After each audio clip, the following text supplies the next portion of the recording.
All right, guys, 11.5 to 11.6, a little bit of review here.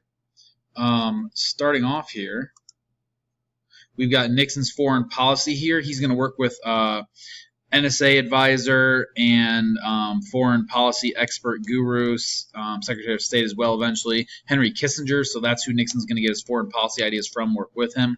Realpolitik is just kind of a German concept. The Nixon and Kissinger are going to use it. Basically, you can believe something very differently than someone else. Like, the U.S. does not believe in communism at all, dislikes it, but yet you can still have a working relationship with somebody. Kind of the concept, if you're on a team where you may hate somebody, but you're still going to work together towards that ultimate goal of winning a championship or something like that.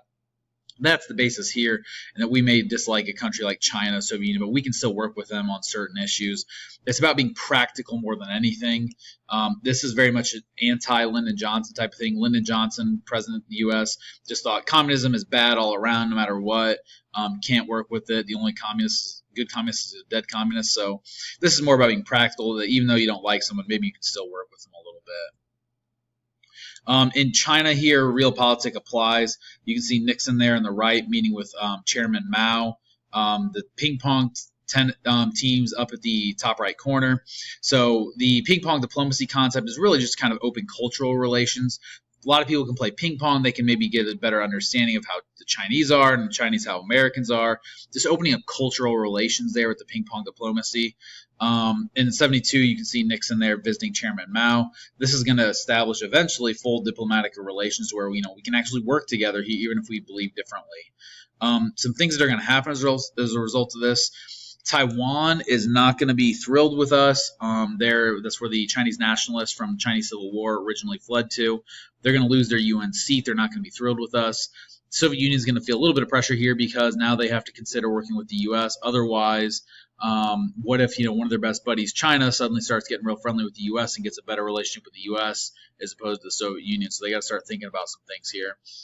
Pros and cons. This is more nations potentially allied against the Soviets, potentially. Economic ties are always good. People can actually travel to China. It's nice. East and West, this is where you get that cultural exchange, ping pong diplomacy. This is going to upset some anti-communist allies, though. People that dislike communism, they're like, America, what are you doing? This is not cool. Tensions are going to at least temporarily increase between the U.S. and Soviet Union while they kind of start hashing out their differences. There will be problems with the U.S. and China eventually over Taiwan and the political status because China is not a fan of Taiwan. We generally are, so we'll have some gripes over that in the future. Détente here with Nixon. Brezhnev in 72 is the leader of the Soviet Union, and he invites Nixon to Moscow. This is kind of that easing of tensions a little bit after we go to China. This is kind of just to work on that pressure situation here. So Brezhnev is working on détente here a little bit. Things that come from it, in general, we're going to ease Cold War tensions, which is going to be pretty nice. SALT I comes into play where you're limiting nuclear missiles, how many you can have, where they're at, what exactly they can do, etc. At home, Nixon's about new federalism, thinking that the government's a little bit too big. Federalism is about a balance of power between the states and the federal national government. He wants to give some of that power back to the states. So what does he do? He says, look, we're going to give funds to the states, but we're not going to dictate how they use them. So if they want to use them for potholes, if they want to use them for medical care, if they want to use them for whatever, the states get the money and then they can do it. That will give them some power. So that's his goal with new federalism. However, the government does still grow under Nixon, so it's not entirely successful, but that's what he's after here. The economy is going to struggle with stagflation. The recession, things are pretty stagnant. People are losing jobs. People don't have jobs. Unemployment is not good. Prices are also going up. So when people have less money and the prices keep going up, it turns into stagflation. It's a pretty stagnant situation here. It's bad. Nobody really has a good solution. Where does this come from? In part because the federal government is spending a lot of money on the Vietnam War, competition from foreign countries, forcing U.S. to mess with their prices a little bit. So it's kind of where stagflation comes from. And the oil crisis in 73 does not help. OPEC, they jump up their prices drastically, which kind of highlights that the U.S. has a dependence on foreign oil here. This only makes the financial crisis worse. So the U.S. Has an embargo put upon it by the various Arab countries in OPEC in 73. And when this happens, it really just makes the situation even worse. So again, this all just highlights how dependent the U.S. is on foreign oil at this point, and it really throws our economy into a tailspin here, even worse than just stagflation.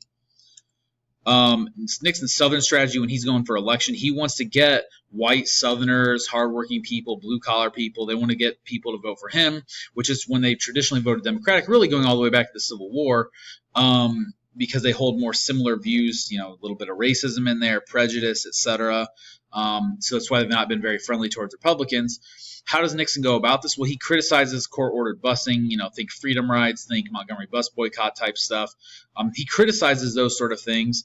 And when they start busing kids, black kids into white schools to create racial balance, he criticizes that, which is going to be kind of a popular criticism amongst many people in the South. And he also puts Southerners in positions of power in federal judgeships. So really, he just kind of is telling them what they want to hear a little bit. He's kind of playing up to the, you could argue the prejudicial racist side of the South here to try and get those votes. And it's going to win. He sweeps the South. It's the first time really in quite some time, maybe since ever. He also is a fan of initiative action, at least probably more in northern states. Gives some, we talked about this previously with civil rights, special consideration of women, minorities, in education and jobs.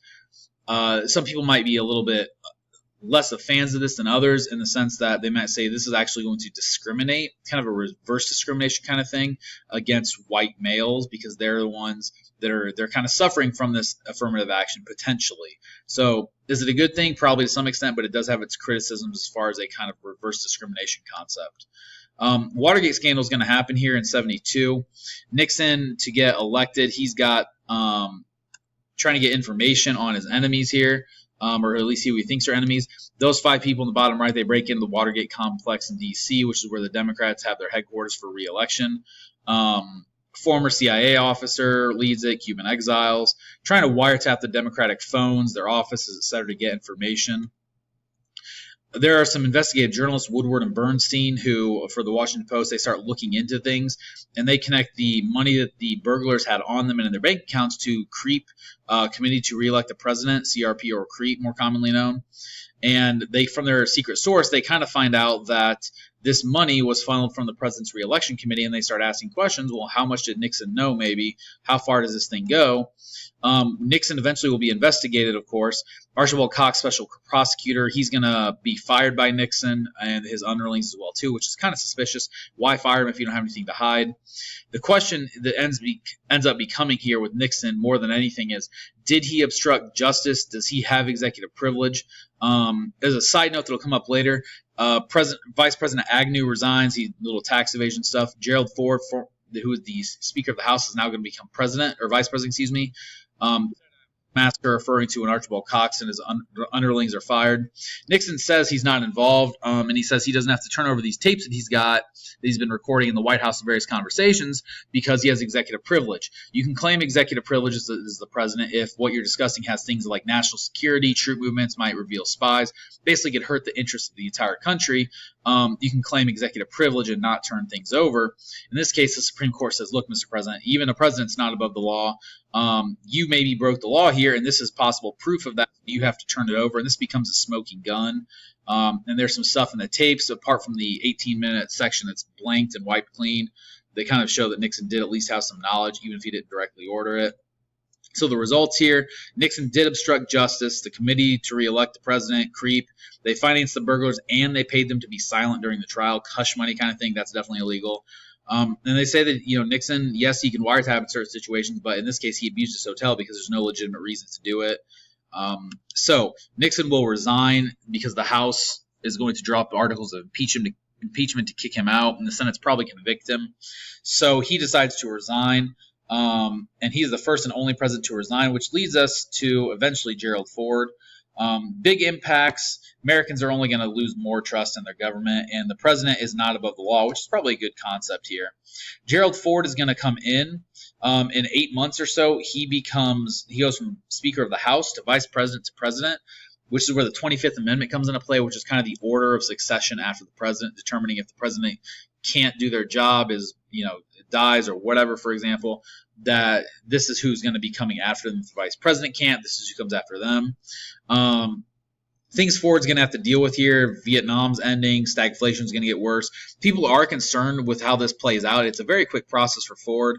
One of the first things he does is he pardons Nixon of all crimes. This is not a very popular deal because they're concerned that, well, did maybe Nixon see the writing on the wall and he did some sort of back alley deal with Ford, like, hey, you know what, I'm probably going to be out of the presidency soon. How about I ensure that you're the president if you give me a pardon?